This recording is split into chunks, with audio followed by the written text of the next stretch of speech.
ছোট্ট ছোট্ট পায়ে চলতে চলতে ঠিক পৌঁছে যাব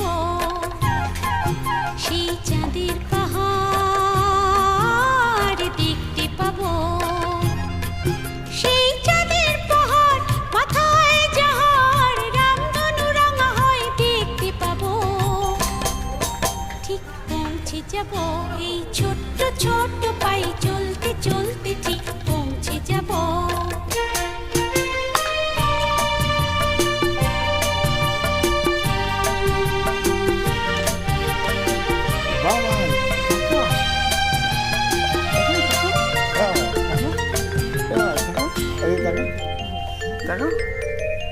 বড় কিছু কাজ কি গো সহজে হয়, কষ্টকে মনে করো কষ্ট নয়। বড় কিছু কাজ কি গো সহজে হয়,